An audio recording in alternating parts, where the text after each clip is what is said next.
nk'aba president bo muri Amerika bari kwiyamamaza ukabona umuntu muri primary araje aravuze you raped me cyangwa muri secondary cyangwa hehe kuri campus wakoze ibi bakavuga ngo no ngo nabantu bamwanze no hari igihe umuntu aba yaragukoreye icyaha ukavuga it's okay yarakinkorere kanceceke ariko wamubona ageze ahantu nanjye hari umuntu wanyabyuzinze umuntu watumye ndeka akazi muri ikiye nigeze kugenda mubona ari kwiyamamaza ngo yagiye kuba muri East Africa ngo yageze ndamure navuga ko si uyu muntu who made me leave the job ndavuga ariko kameme nge ndi mukuru ninza nkavuga ko uyu muntu this and this abantu baravuga tugaruke kuri Evode gato Evode byari kundi kumva bimeze nka filme ni nka movie ni filme movie Evode akimara DNA ikimara gusanga uwo mwana w'impunzi DNA ikimaze gusohoka bakaba baragafunza ako kanya uwo mwanya bari kumufunga Evode agakurikiranwa afunze ariko kubera ko he was privileged n'umuntu uraho ngaho uri vulnerable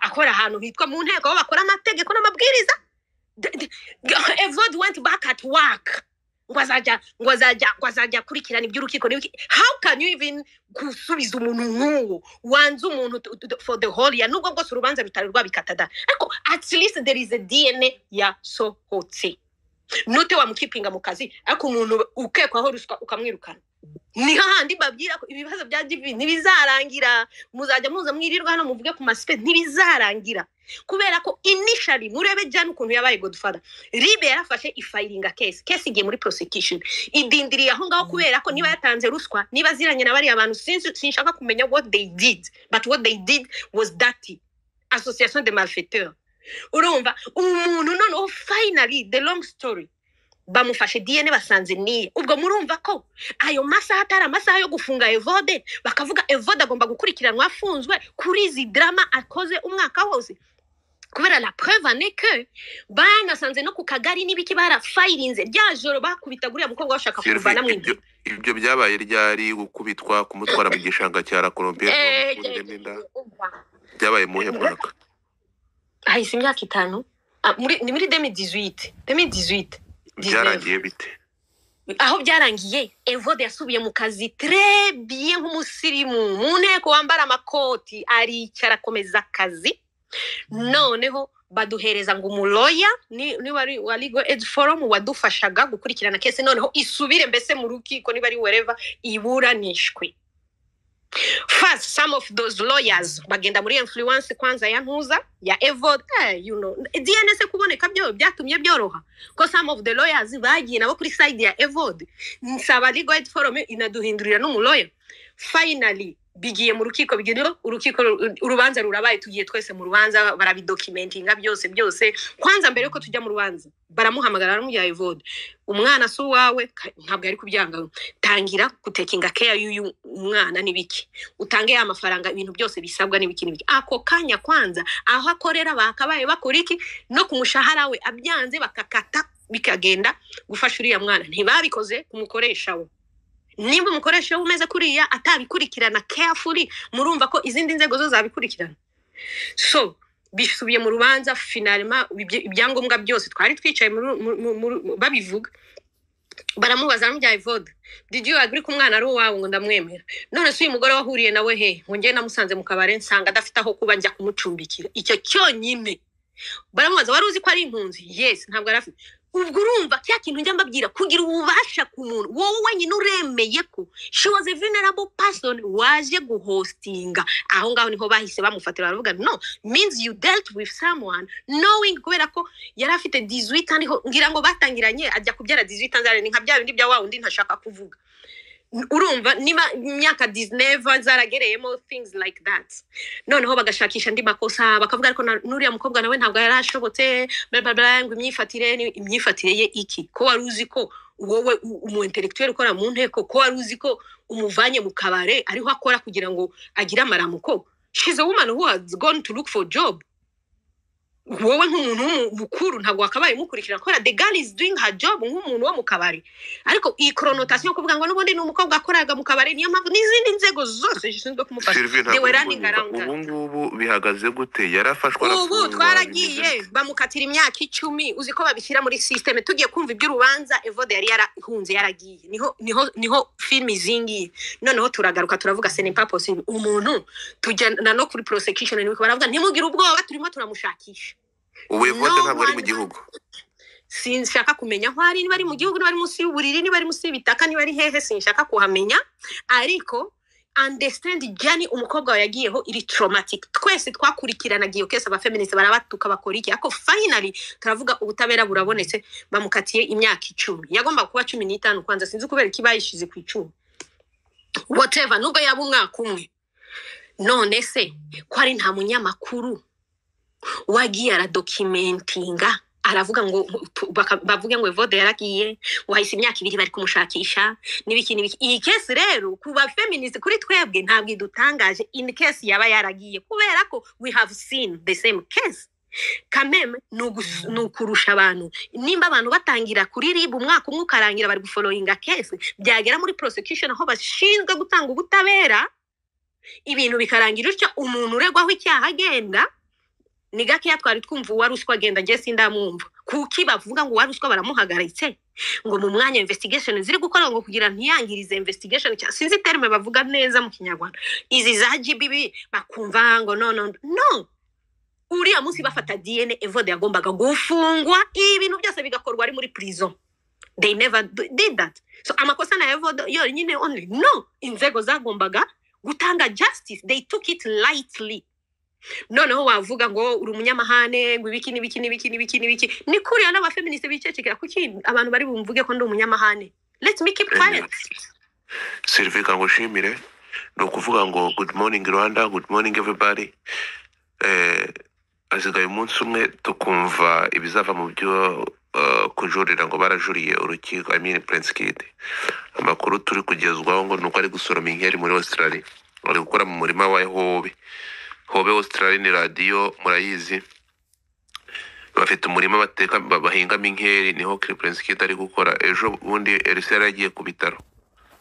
by'umujyi umwe muri Australia ngo yaragiye kwipimisha ngo niba ari iki niki ariko simagira ngo tuzabakara ikintu bita ifoto ibintu nakasa mutwe so ejo nabonye Anne Marie yanditse abaza mu magambo atuje ati umugoroba mwiza urubanza rwa Prince Kid harakurikiraho iki mwabibonye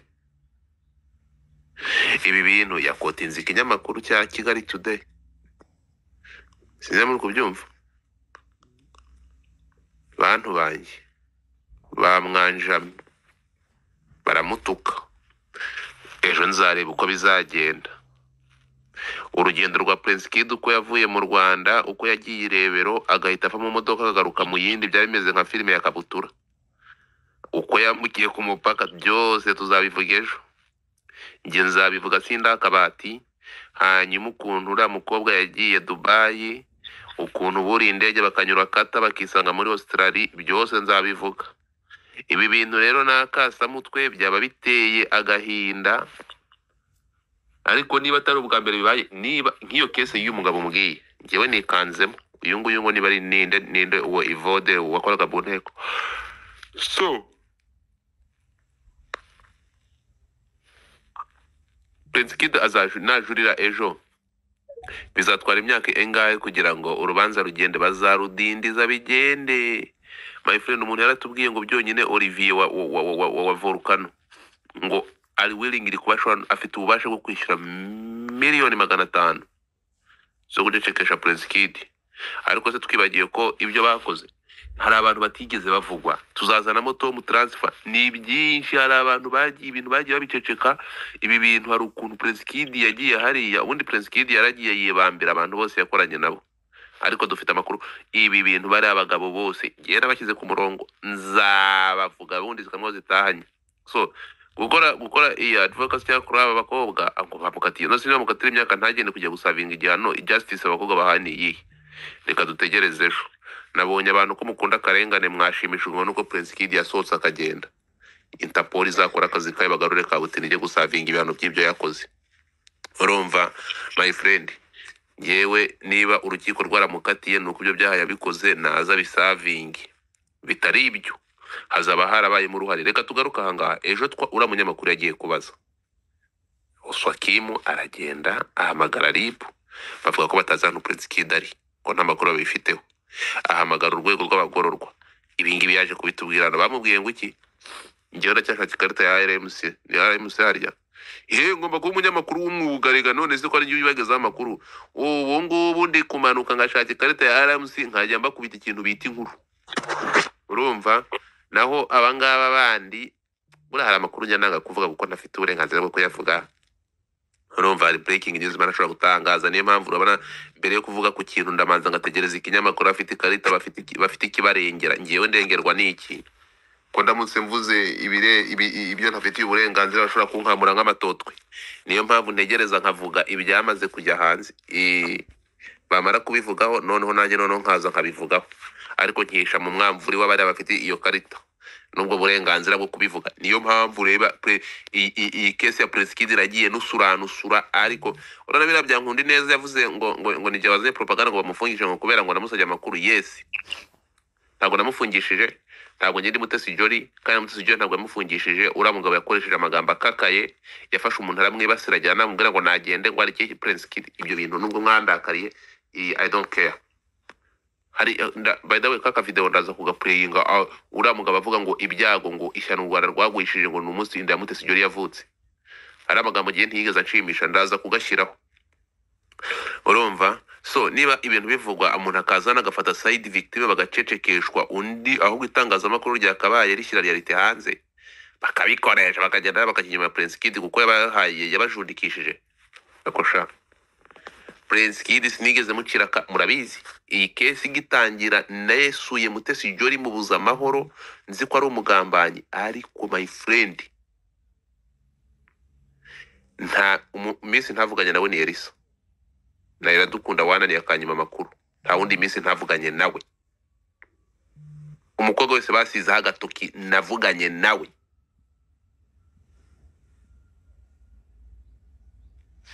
Urumva? Amazina y'abagabo uramutipa babeshya ngo bagiye muri Amerika, abagabo babarongoreye muri Amerika ndabazi. Abagiye Dubai ndabazi. Abahuriye na ba Olivier Masaka ndabizi. Ibyiki ngiki bita rwabigwa asohora umwana mu mvura, abana akabasohora mu mvura agasigarana mu mwana umwe ndabizi. Uyu nguyu rwabigwa wari umujaje. Ibi bintu ikibazo unavuga ibi bintu agatangira kumukanga ngo urumva ngo nkwe rwabigwa yasohoye abana mu mvura, my friend, asigarana kana kagakobwa. Ngurumva ngo amuya anko, ngurumva ngo muheto ngo mubereye onkre we ngo kandi ngo nawe mufitanye isano pombafu. Urangije ushaka umusiga hagatoki muri iyo mvura. Nubwo umwana yambwiye kutamurongoye, ariko none se yabimbwira, none se asigaranye umwana mu mvura ntiwamwenda namurongoye. Kubera iki Joel kugeza amasaha Joel wahungiye i Bugande no kugaruka? Joel ejo bundi kuva ibintu byatangira, Joel yaranditse ngo abahigi benshi ngo bayobye imbwa. Wumve ngo abahigi benshi bayobye imbwa, niyo magambo yavuye mu kanwa ka Joel. Joel Rutaganda afite amakuru.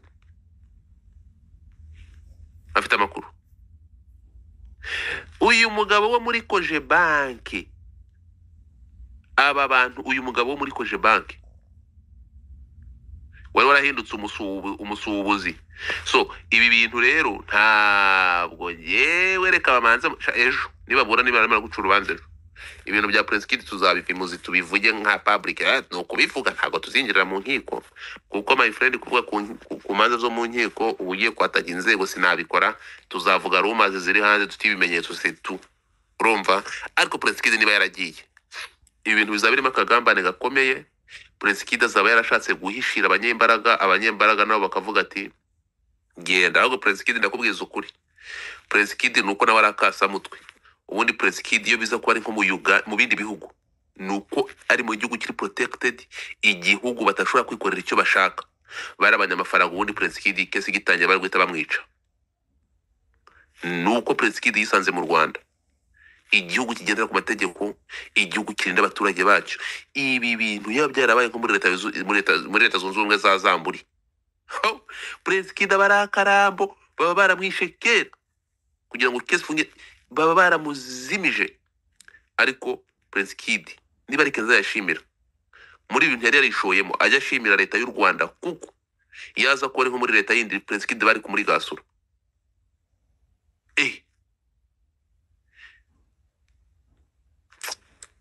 Ibi bintu ngewe nivugane n'abakobwa my friend, ibi bintu ni birebire. Abana babohereje za Dubai, abana barabariye. Ibi bintu byari byaramaze gufata urundi rwego, urumva? Ariko dore, ariko uribaza ikintu kizibya itangazamakuru. Ni iyihe kese yabaye vario? Ni iyihe kese yavuzwe cyane nka kese ya Prince Kid? Ariko ni gute bashobora kuza rumazi bakavuga ko Prince Kid yasohotse kandi yari yakatiwe, akaba yavuye mu Rwanda akajyana n'umugore we? Nta gitangazamakuru kimwe gishobora kubivugaho. Must be fair. Mwarageza ngo abakobwa babaye ntuza, kuko barazi ko nokatira imyaka bamukatiye, nuko ibihano byatanzwe, no one nta uri kuvuga ko Prince Kid yagiye. Urwego rushinzwe imfungwa ko yakateye amasaha yakaba ari mu maboko yande. Urwego rushinzwe imfunga bararubajije baravuga ati ntabwo umuntu aragera mu maboko yacu, ntabwo ari uwacu, ni mutubazi. Urumva? Babajije ribu baravuga ngo ntabwo uwo muntu nta makuru bamufiteho. Ibi ngibi twabibwiwe umunyamakuru wifitiye ikarita y'akazi akajya kubaza. Naramubajije, uri kurinda wajya kubaza ribu, uri kurinda wajya kubaza izo nzego z'intuza, reka nguhereza abantu baza. Why don't you go in immigration? Umunyamakuru ufite uburenganzira, tubarize immigration amakuru niyo Prince Kid yasohotse mu gihugu. Yagiyeyo, yigezayo, yarajya atubwira iki? So abajya betete rero Prince Kid bari abakobwa, ibyo kwanga bamukatiye imyaka 5 adashobora kuyisavinga. Prince Kid ntabwo yakatiwe. Urumva? Ibyo yakoze yarabikoze nyine. So it is what it is. Nuko bimeze. Akaza mutwe ibya Prince Kid ndegereje, mufite amatsiko yejo kureba ibi byo kujurira bizagenda biti. Prince Kid yakaba yajuriye ari muri mabuso, kajya kuryozwa ibyo yakoreye ari abana b'abakobwa bato. Arokonyumva? Ariko Prince Kid icyo nzicyo, aramutse agiye muri gereza ibintu ni bibiri. Bata muri Prince Kid bamukatiye, yahita bavuga bose, yavuga story yose ukuntu yagiye. Impamvu bamubwiye akanga kubura, asaba kuburanira ku karubanda bakabyanganiye. Prince Kid nuvuga ngo Prince Kid avuga ati ndavuga ngahibazi yavuga akavuga ka yari imurore. Ariko se kambaze, muri hoteli ziri muri Kigali kubera iki ijambo Legacy ryaje? Ira hoteli ya muri Legacy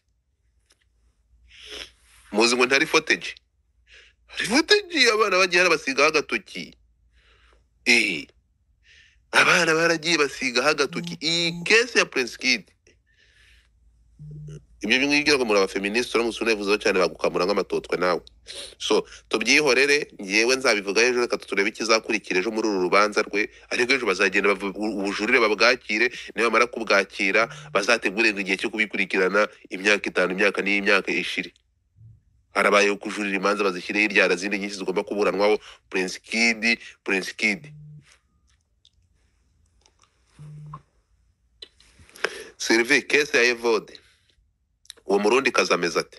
Wazampaye uwo murundi akaza akamena umuceri. Sylvie uranyumva?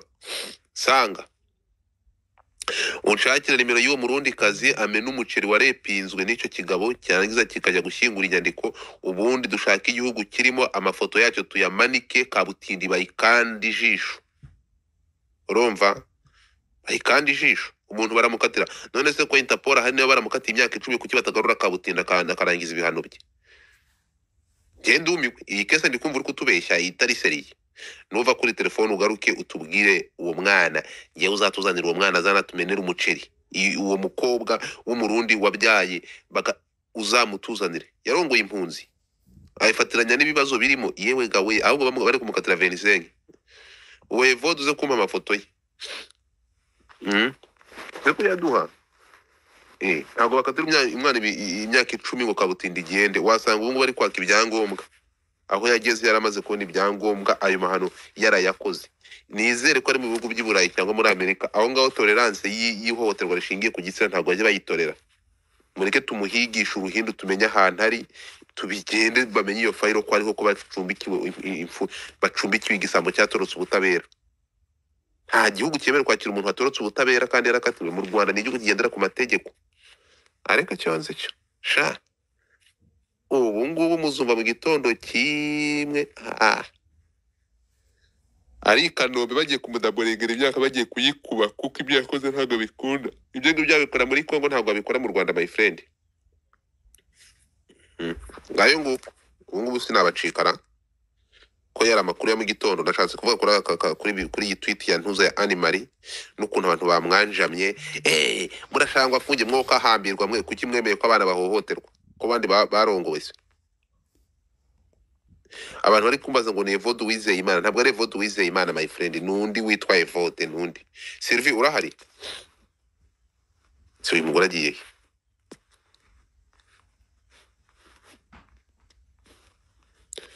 Ramadan. Evode ndamubonye.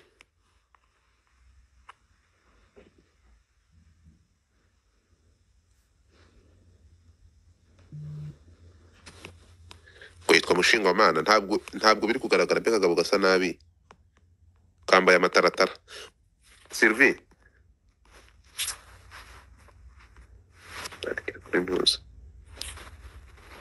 ntabwo ari uwo nguwo mani. Abantu muri kunyereza amafoto ya ntuza ntabwo ari uyu.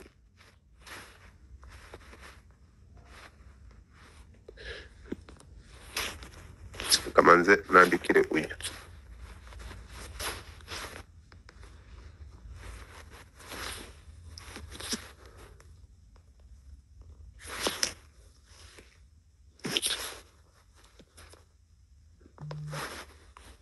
Usanga agiye kuri telefone ntabwo aragaruka.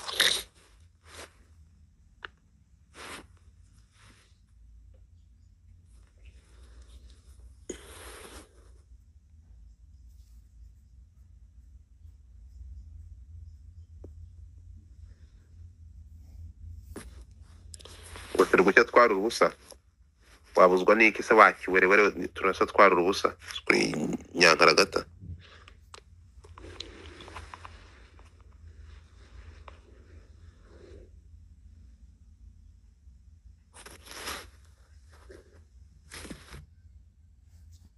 Reka ubwo busa tubwarure sha, reka ubwo busa tubwarure. Ariko niba utekereza ko ari ubusa, nyine ubwo uzabireba. Urumva, niba uvuga ko ubwo ari ubusa, ubwo uzabireba ko ubu ngubu ari ubusa abantu baba barimo. Niko ubitekereza. Niyo yaba n'ubundi keretse ikintu kimwe cyamukiza, keretse aramutse apfuye. Nabyo vanga turi gucya twara urubusa. Twara urubusa se wibaza ko isa, my friend, isi yamaze kuba umudugudu. Ntabwo kugenda yabaragiye se yahe. Niko utekereza ko ibintu bishobora kumera ko yagiye muri Australia bihagije? Ngiye mfite amatsiko y'ejo umunsi ndikora amasaha atari kugenda ngo ejo bigere twumve biva muri kujurira. Ngiye ndi kumva aribyo. So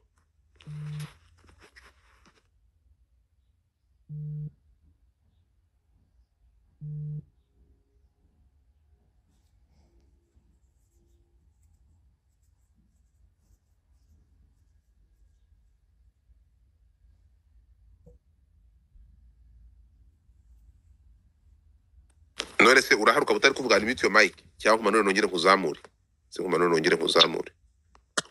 Wambazaga iki? Wari wagiye he? Tuba dufite inshingano rega. Uburyo nari guhamagara ukanyumva njunyitabe. Oya ntabwo nakumvise.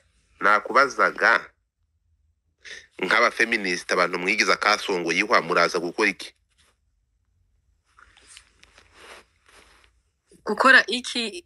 In which case? In which case ibya Evode byo tube tubiretse. Nakubazaga uzi kunshaka. Oya ngewe I still have hope. I never lose hope, unfortunately. Hope y'iki kandi umuntu ari muri Australia yaragiye gukora mu ruganda rw'intuza se ari gusoroma inkeri.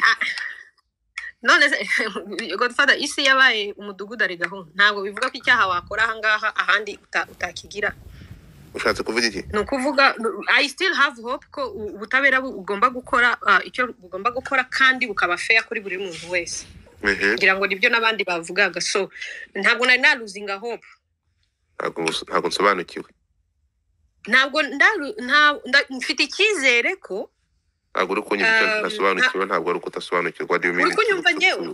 Ndakumva, but what I mean, ntabwo uraruzinga hope bazamuvana muri Australia agaruke se? Aho aburi hose se ntabwo wasavinga ubutabera. Hanyuma se Evode wari uduhaye urugero rwe ariko ubusavinga ariko wagiye ureka. Erega buramba nagukurikiye mba namanje niba Evode ubu ngubu turi kuvugana ari gukora muri parlement y'igihugu yagiye mese ari mu kihe gihugu niba warakurikiranye ko numva iyo case ushobora kubizi cyane. Ntabwo ngewe vraiment nayikurikiye kubera ko numva ko case iri muri prosecution umuntu agahunga akirukanka nta savinge mba nzi ko bari kubikurikirana kandi baradupromisinze ari minister wa justice ubushize mbere y'uyu nguyu na prosecutor ubushize kubera prosecutor uhari ntabwo ari we wari uhari icyo gihe bose baradupromisinze ko bari kubikoraho. Rero iyo urwego rwa leta rukubyenga kubikoraho I trust and I hope ko baba bari seriye ukuntu kuvuga bagomba kuduhereza intuza, ariko hari n'inzego zindi turi kwibagira zigomba nazo kubikurikirana. Hari inzego nka Ministeri ya Gender bifite ikigo kitwa GMO gishinzwe gukurikirana iryo hame ry'uburinganire ahantu hose, ni ukuvuga nabo bose bakabaye babikurikirana. Ese izi case bo barazifite z'abantu batasavinze kubera bashinzwe kurwanya GBV, niba bashinzwe kwirwanya n'ubutabera burimo, ese barakurikirana bakamenya ko aba GBV victim bari kubona ubutabera cyangwa baravuga noneho ni bya justice? Remember ko justice sector isinzwe ibyaha byose mu masektere yose. Rero hakabaye hari za ONG zishinzwe guharanira uburenganzira guteza imbere uburinganire zakabaye zibikurikirana. I just hope ko bari kubikurikirana, otherwise ntabwo birangira neza cyangwa bitugirira akamaro cyane. Hari ababa barabikoze noneho bakagera naho bakatirwa ntibasavinge. Urumva ko biba bigaragaye, biba bimanuye uburemere bw'ibikorwa n'ubutabera actually imbaraga babishizemo, nimba bigera ku munota wa nyuma wa muntu ntasavinge ukuntu yakabaye asavinga. Ibi bintu bya Prince Kid utekereza ko biterwa n'iki? Kuba tuzi imanza nyinshi zo mu nkiko abanyamakuru bashyanuka bakavuga ko utekerezwa ni what do you think? Utekereza ko itangazamakuru ryaracitse kuri ibintu bya Prince Kid biterwa n'iki? Byakabaye kuri birankonfirma ibintu ubushakashatsi bwagaragaje. Kenshi abantu bakora izi sexual abuse aba ari abantu bakomeye, aba ari abantu bafite amafaranga, aba ari abantu bafite connection. Urumva biba bitandukanye ko ibyaba baba babikoreye abantu bari weak muri society. Ntabwo ari abakobwa gusa, n'abahungu bari weak barabikorerwa. Abana definitely tubafata nka kategori y'abantu bari vulnerable. Nukuvuga aba perpetrator kenshi bari abantu bakomeye bafite network, kandi izo network nakubye association de malfaiteurs icyo bakora ni ugufashanya nyine gusibya ibimenyetso, kujijisha ubutabera n'ibintu nk'ibyo. Niyo mpamvu iyi case yabaye bityo, kubera ko abantu benshi baririye muri iriya Miss Rwanda. As you know, ubushize nkubwire kuntu Miss Rwanda itakabaye ibaho igenerating amafaranga, kandi ayo mafaranga umuntu ya benefiting ntabwo ari babakobwa tuba twabonye beza baba batambuka hariya, ni the whole industry iba ibariraho ku buryo narabyise gucuruza abakobwa. Nshira antrigiyeme simvuze ko bacuruza sexually, ariko the whole event is about actually gaining money over women. Rero urumva abo bantu bose bageninze amafaranga menshi. Nimba Miss umushize ku cyapa cya Airtel, wibuke ko Airtel yishuraga Miss Rwanda institution, not the Miss on the Miss yabaga afite allowance, ariko hari abantu bakoze amadili. So iyo Miss Rwanda ifite amafaranga menshi ku buryo iyo ufite amafaranga buryo ufite ijambo, ufite power, creating a network. Exactly nibyo byabaye kandi nibyo ubushakashatsi bugaragaza.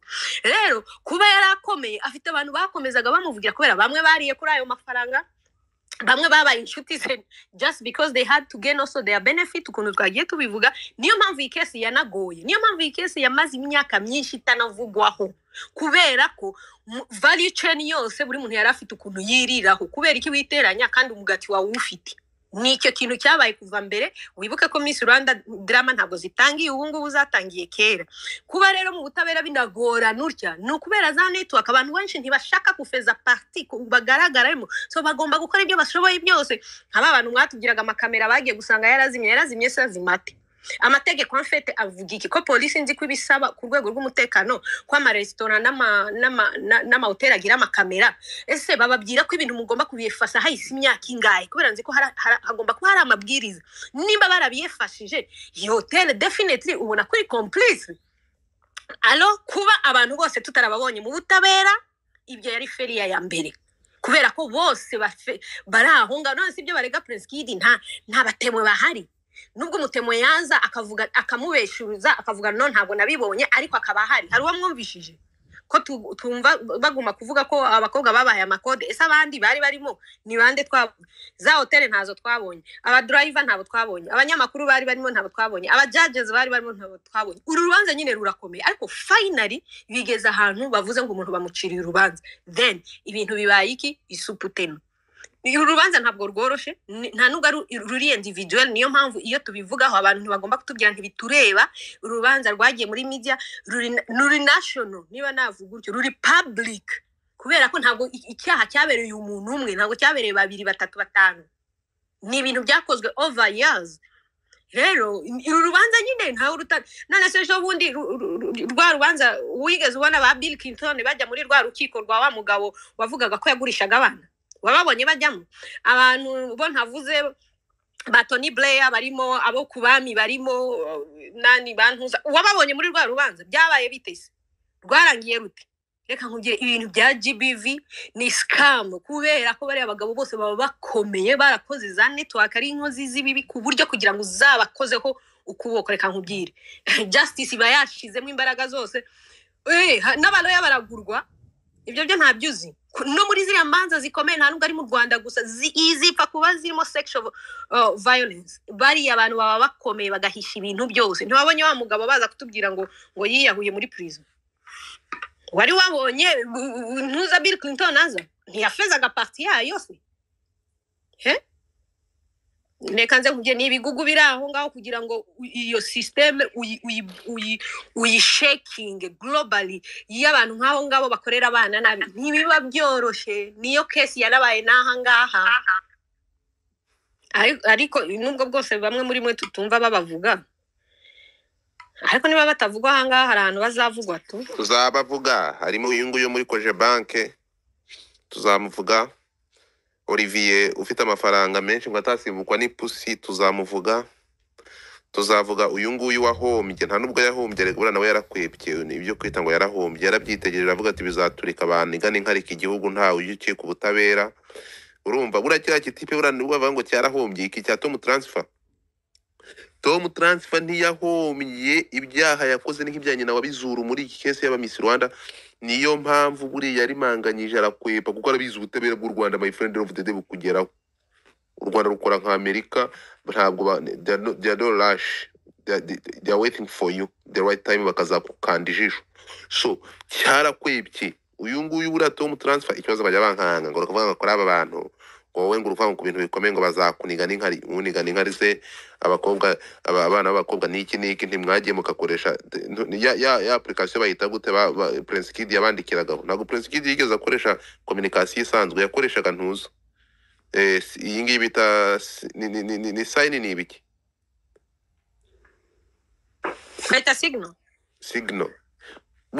yakoreshaga signal urukumva yakoreshaga signal nta munsi numwe Prince Kid yigeze yandikira abakobwa umukobwa wese yashaka gutereta cyangwa yashaka kutangamo pasi yataga downloadinga signal muri telefone ye ni nka Snapchat ntabwo ushobora gukora screenshot ibyo mwandikiranye asettinga amasegonda akabikwandikira bihita bisiba uriya niyo Prince Kid nakasa mutwe uriya mutipe ni mayibo yarazi byarimo yewe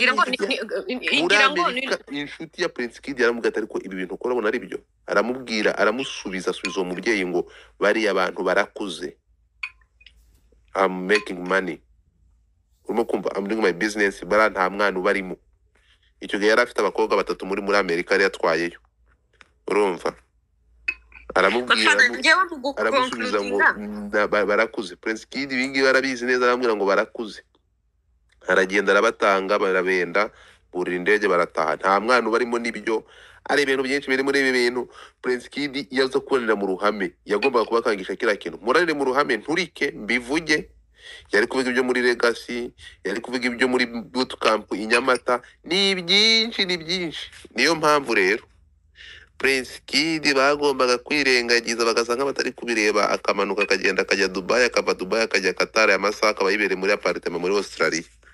Miliyoni y'amadolari ya Serebu ubu bagiye kuyanopfora ayarye neza. Prince Kid nanagera harazanye amafaranga yabari abakire. Urumva? Nibanga kuyohereza avuga ati hey mvuge, bavuga ati ceceka tuvuge tugire, none bazemera ngo business zabo. Abo bantu bari mu nzego bazemera baturitse Prince Kid afite buto yakandaho. Urumva? Hanyuma bikaba tugakoresha yavuga ngo yereshanje image. Niyo mpamvu Prince Kid wasanga n'abamuciraga urubanza hari abo yahaye pasi bagasigaho agatoki. Prince Kid wowe niko Prince Kid igeze ubona hari ikintu kimukanga muri uru rubanza, wasanga no muri bari abantu baraba abanyamategeko hari ukuntu yagera kuri cyo akamubwira ati buri urabona mbi kugira ngo uce urubanza neza nuko ubona ukagira gutyo umwana akagukorera ka massage, umugongo akawurambura, amapine akayashyiraho Canadian tire. Urumva? Tire hari ukuntu muri sino bajya bafata amapine abundi twe tugira amapine ari mu bwoko bubiri, amapine yo muri sino no muri sama ku izuba. Rero muri yavuga ati kugira ngo ufate highway neza ucimanza neza nuko bagomba kuguhindurira amapine bakagushyiriraho ayo muri sama. Urumva? Bakagenda dufite abana n'abasirimu bazi gukaraga amapine, bakayakaraga bakayavidura bakayavanamo vidange. Rero mbere yuko nguha ijambo ariko nagiye reka manze mvuge nubwo ibi ngibi ndi kuvuga ntabisubiramo. Ibi bintu byo mu nkiko ni cases ziba ziri sensitive no kubivugaho. Ngewe icyo nemera kimwe, nemera ko dufite ubutabera, nanashima ko buriya iyo ufite ubutabera uba ufite byose my friend. If you see how ukuntu bakurikiranye bino bintu, abambere bakamugira umwere bagakurikirana bakazana ibindi bimenyetso kabutindi, icyaha kikayifata, ibi ngibi nuko byagombaga kugenda. Ariko ni agakino kakinwe, banze ko abana bazaza rega n'abana ntawamenya basanga bafite utundi tumenyetso niki. Urumva? Kandi nubwo Sylvie nkuko abantu barabibimbwe mbere ko ngusubiza ijambo, hari ikintu wavuze ngo mwari mumaze imyaka n'imyaka, niba mubyibuka uwo bita Samuel Beka buriya arashoboye nubwo adashobotse. Ntabwo buriya Samuel Beka buriya araruta abanyamakuru benshi nubwo adashobotse, nawe ari ikiwerewera, ari ikirumbo kiri aho ngaho kigize inagiwa akajya mu bintu by'ubugoryi kujya gukorana na biriya bigoryi benda avuga kritika nebeta kritika avuga ubugoryi. Ariko kabutindi buriya iraruta abanyamakuru menshi, kiraruta abanyamakuru menshi. Araruta abanyamakuru menshi. Sinumvikana nawe maberanye yaramburutse nawe ngo ntabwo gutukana, ariko hari ibintu rero bitangiye kera byizi nkuru zo muri Miss Rwanda. Nubwo ajanga akanyataka kubona mu bwije ukuri ntabwo byashobotse, ariko arashoboye. Arashoboye. Ibi bintu buriya tukurera bikurikiranye kera, ibintu bya Miss Rwanda. Rero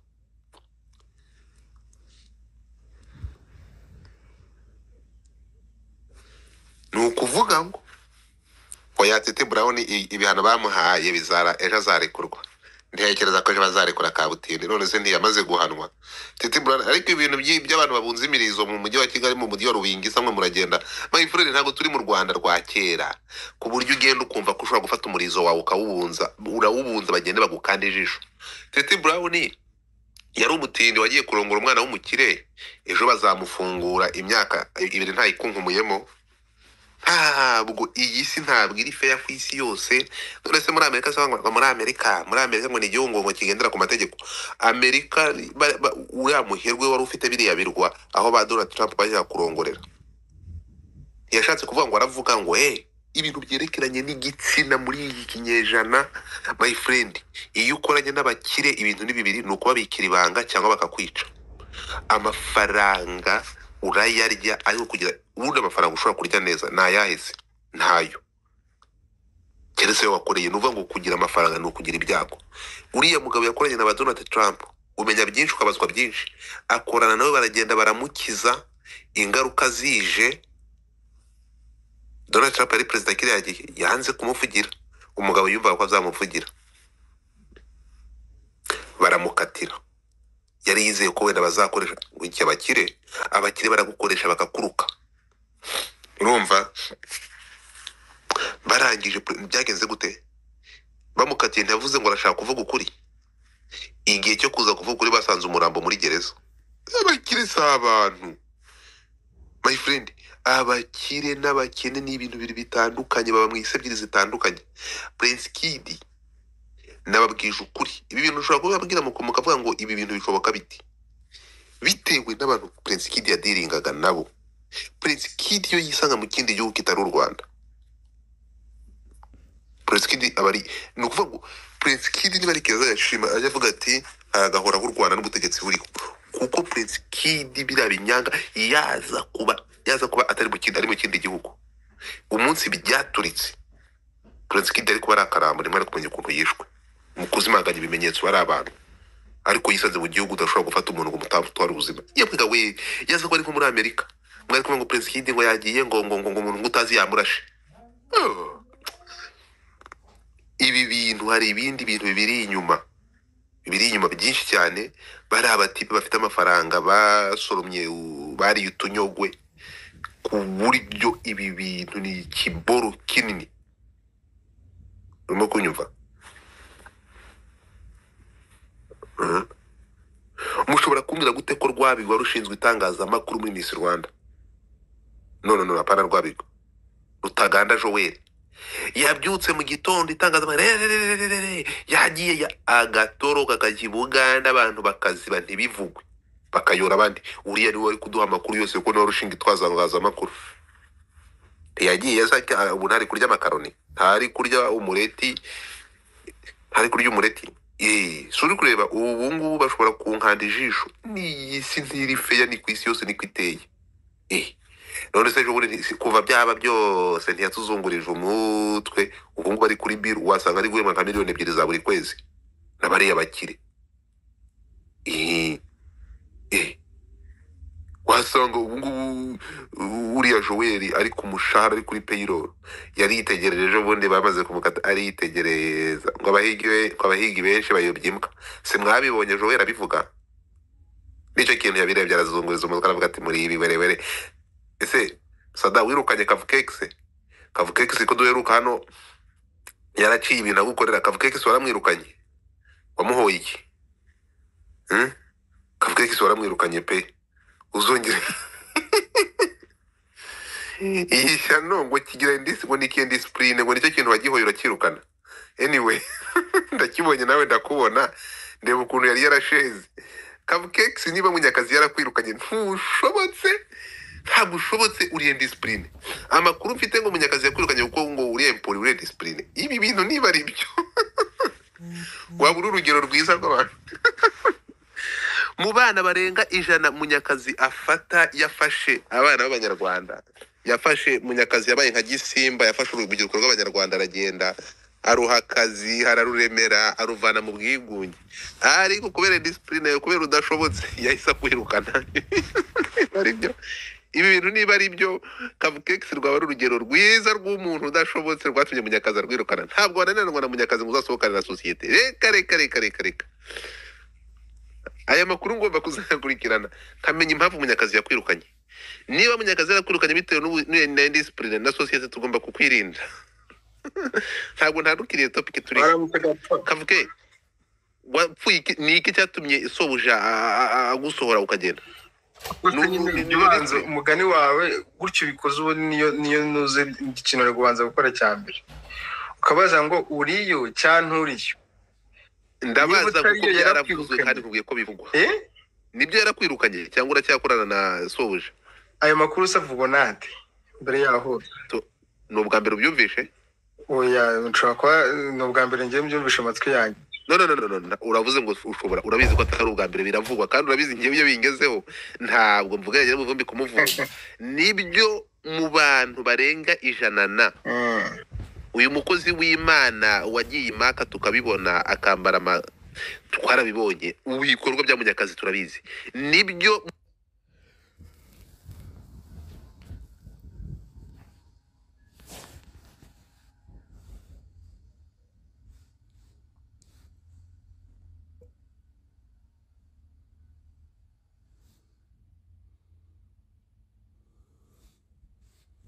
mu bandi bana wabaye ikihebe uragiranwa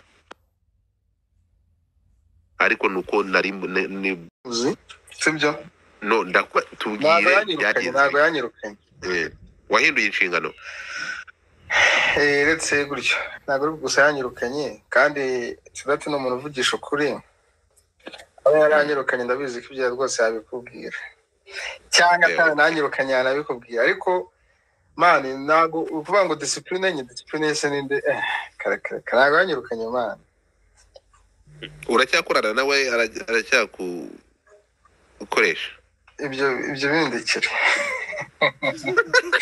ibyo bindikira nta nduri ivugira ubusa baraje baravuga ati ariko ntabwo yanyirukanye icyo ugomba kumenya ntabwo yigeze anyirukana sibyo ntabwo yanyirukanye warasezeye mu gipu wasezeye mu kinyabupfura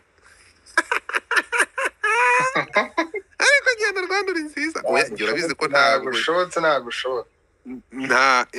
niwe udashobotse none ntibyavuzwe hano se kandi kuzi ko ibivugiwe nibyo mpano uko bavuze nka Gapetero atwite ubu ngubu wari wabona byaba bitandukanye nuko ngo wagize imyitwarire mibi ukabaye discipline bakakwirukana ariko nyine nta kibazo ubwo uvuze ko wasezeye ni byiza Imana ishimwe ntabwo ndahaga kugira ngo kwangishe Rwanda icyo wambazaga nibo baba baranyirukanye bitewe n'imyitwarire mibi kongereho iyo myitwarire mibi ariko muyikurahe bati ngo ikinyabupfura ni ikintu nuvuga ngo urabona ko ndavuga ngo ntabwo ushobora kwiga ikinyabupfura ukuze ikinyabupfura ni igifaransa ntawe ubyiga ukuze ngo nibyo wazize anyway waramutse ariko reka tubita nakari gatambutse uko nari nkubonye nawe mubonye ndavuga ntabwo n'urumva uranzi reka dukomeze uraho Kavukex ndaho meze neza ndashima Imana ejo Titi Brown azaburana ariko ejo Titi Brown azaburana ejo nibwo Prince Kid bazatubwira niba yajure niki ariko akaba ari gusoroma inkeri muri Australia nk'umwana muto ushobora kubifana mu rugero umurizo ukawuzirika ntuzagushyire mu kaga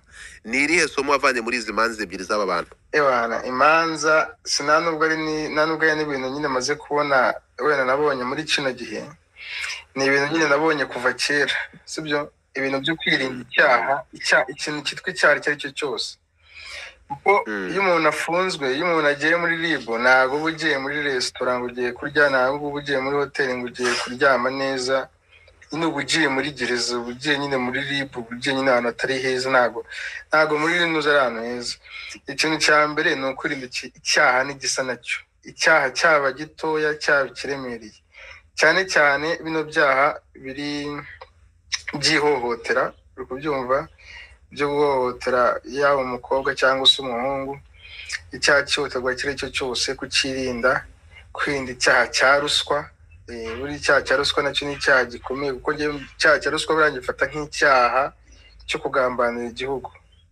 sibyo rero kwirinda icyaha nicyo kintu cya mbere muri njyewe nicyo kintu cya mbere nyine nakuye muri bino bintu yaba bya Prince Kid kandi ikindi kintu uko waba umeze kose revo yose waba uriho amategeko yo muhuye aragukanda nta kwiranga rero uri kubyumva ni ugukomeza nyine kwitwararika revo yose waba uriho n'ibyo kumva warakuze mu mitekerereze sha ni ukwirinda abana bato nimufate imirizo yanyu muyizirike hari ukuntu ngo ugishyiraho icupa abantu basiramuwe ari bakuru hari ukuntu ushyiraho icupa umufana wa Shadibo uraho umufana urafungura mic yawe ntabwo nkumanura ndagusohora unmute your nonsense mic cyangwa utumuke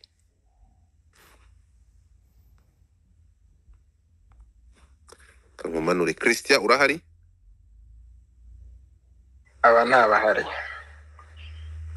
sanga wari wamanitse ikiganza mbere yuko dufata undi murongo Sylvie yupo so gahunda nuko imeze ngiyewe ejo nibwo tuzavuga dutegereje kureba ibizava mu rubanza ejo nubwo mwihaye Give me 1 minute ndaje nkuguhe nubwo mwafashe animal mukamwanjama ngo ntabwo agomba kuva kuri Prince Kid ariko mu Rwanda siko nabonye hano nta kosa ririmo ariko ino ni inkuru yanditswe nta kosa ririmo uretse gato ikintu ndi kubare ikintu ngomba kubabwira kimwe mugomba kumenya mumenye ko isi yagwiririye dore na bya bindi babatinganye bamaze kubahereza isoko. Nabonye Kiliziya Gatolika, kandi mu Rwanda murabizi ko muyemera kubi, ariko ubu ngubu nta kuntu leta habaho amatora ibintu by'ubukristo bakabivana mu Rwanda bakabica. Ni ukuvuga ngo niba Kiliziya Gatolika abazungu baje kutubeshya, ubu turi kuvugana bamaze kubishyira ku rundi rwego. Papa ejo bundi yemeye ko abatinganye bagomba gusezerana, noneho ngo n'aba bandi bamaze guhindura ibitsina ngo bagiye kubemerera bajye babatizwa. Ntabwo nzakandagira mu rusengero ukundi ariko Godfather ntabwo, reka babwize ukuri nicyo tuvuga ibi bintu roho mbi. Ubundi Kiliziya Gatolika ihagarariwe na Sekibi, ni gute ufata abantu bahinduye ibi bintu by'ubutinganye byo bigiye gutuma isi irangira. Ibi bintu by'ubutinganye aho umuntu afata igitsina cye akagishyira mu kibuno cy'undi ngo ni uburenganzira bwa muntu. Ubwo burenganzira buzabarenza ijuru, murakakubwa n'umurwa. Nta muntu ukora ibi bintu uzabona ijuru. Iki ni icyaha kinuka. Ariko ibaze ngo urwo rusengero kose Kingdom amutinze, urwo rusengero ugafata urusengero ngo ni inzu y'Imana ukajya kuyikoreramo uwo mwanda mukabiha n'umugisha. Ariko turabizi abapadiri nibo bantu, ariko si ibintu ndi kuvuga ntafite umunyamategeko. Ibintu ndi kuvuga ntafite umunyamategeko birambira. ngiye kubaza ku kintu cy'ubutinganyi. Wobaye wagushyira nko mu mwanya, n'urugero ngiye gutanga, wagushyira nko mu mwanya wenda ariwe nk'umukuru w'igihugu, ibyo wafata icyemezo ku Rwanda? Ndafata icyemezo nk'icya Museveni winyura kure, nafata icyemezo nk'icya Museveni ngashyiraho igihano cyo kubica. Uriya rero njyewe ukuntu mfata bino bintu by'ubutinganyi, uri kubyumva? Nanjye ubwanjye bazi ngo uramutse ubaye umutinganyi wabigenza ute? Baza ngo uramutse wisanzemo iyo roho mbi y'ubutinganyi wabigenza ute? njye nisanzemo, ubwo njye nabyacaye kuko yaba ari njye, ahubwo mbwira ngo we nkusanze. Yewe nisanzemo roho y'ubutinganyi n'iki nkareba ubwanwa bw'umugabo nkumva ndamushatse nakuyasuma yapanya ngapfa bikagira inzira, kuko iyo yaba ari Sekibi yakwinjiyemo ntabwo ari ibintu ushobora kwihanganira. Reka mubwize ukuri, mureke ibyo bintu, ntabwo muzayamufata umwanda nk'uwo nguwo gotomera. Ubundi ibintu ikibazo burereka nkubwiza ukuri, abatitizi cyangwa abanebwe nibo batinya gupfa. Reka nkubwiza ukuri, buri umuntu kwiyahura ni icyaha nibyo, ariko biraruta aho kugira ngo umutinganyi wakwiyahura ukazayibarizwa mu ijuru, ukazavugana n'Imana ukavuga ati kubera iki wanyohere iraroho mbi yanyinjiye ukemera kwiyinyinshiramo. Ubwo reka twigire n'ubundi. None se reka nkubaze kavuke, yes, mbwira umuriro utazima urenze kubona umugabo akuri inyuma ariko kukushyiramo igitsina mu kibuno. Mvicina ngiye kukwera, ngiye kuri no ku kintu cy'ubutinganyi, ngiye kuntu ngifata nyine kuri nuze hano kuri iwacu mu Rwanda, ngiye kuntu mbifata ngiye ku giti cyanjye. Buriya ugiye gukurikira amateka y'igihugu, nyine ukuntu usanga hari igice kimwe cy'abaturage cyarahejwe, niko ngewe nabifashe muri nuze yanjye. Reka nkubwire izo mbaraga bazishyire, reka nkubwire ukuri, uretse gato izo mbaraga zo guheza abatinganyi bazaba baninge bazishyire mu kuzamura abahejejwe inyuma n'amateka. Urimo kunyumva? Nk'ubu ngubu uzi ikintu nirirwa nsaba Imana ko u Rwanda aya masaha rwaba ku bakapitaliste bakajya ku bakomuniste, wenda bya aba batinganyi babakanda ijisho. Niyo mpamvu ubu tuvugana ngewe ubu ngubu ndi umufana wa Putin, urumva?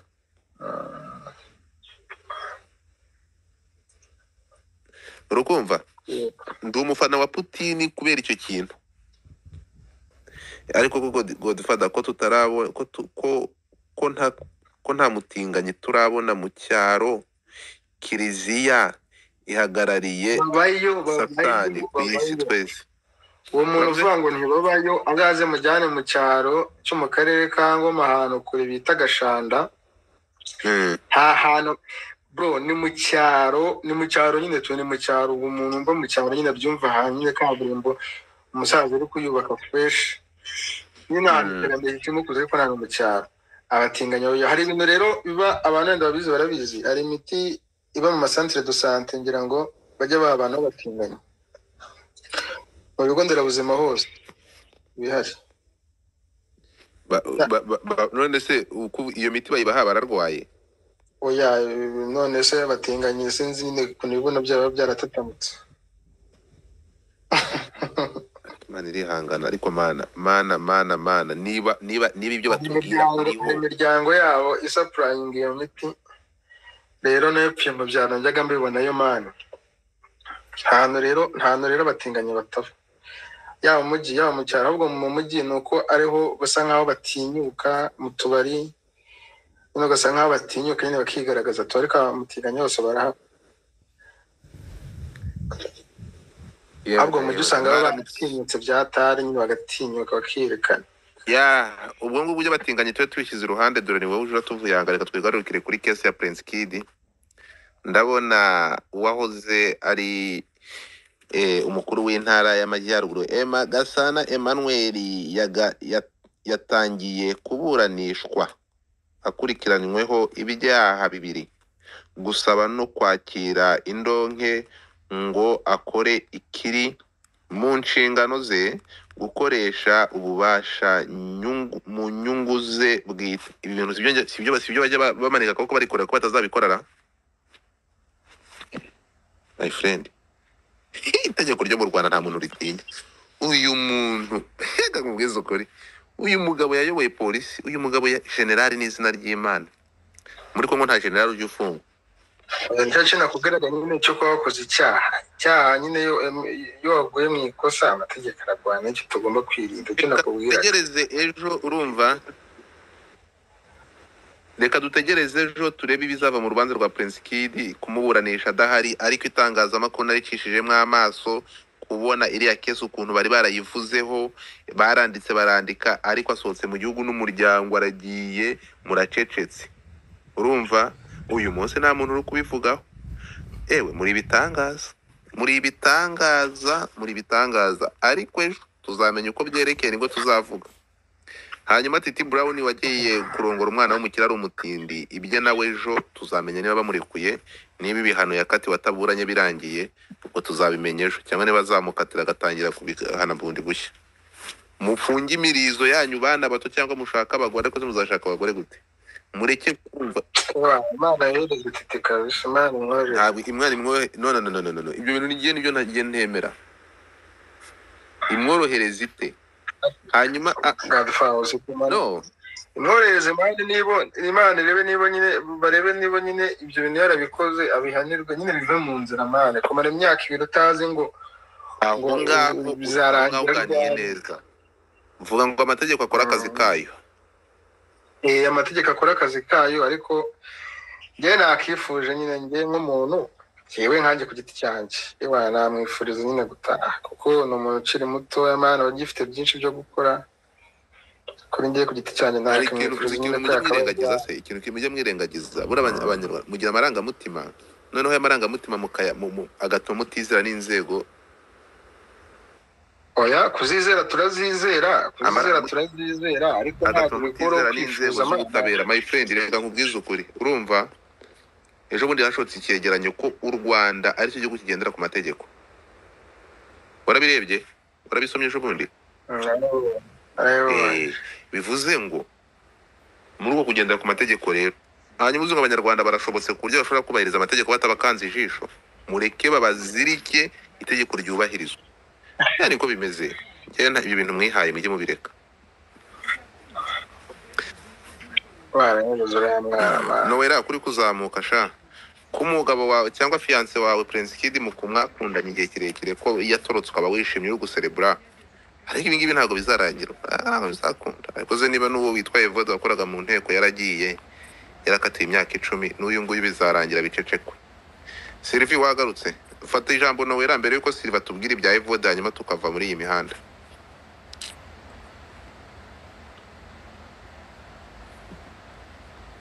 Agapeti kabutindo asanga itaranazamuka. Agapeti gakonje.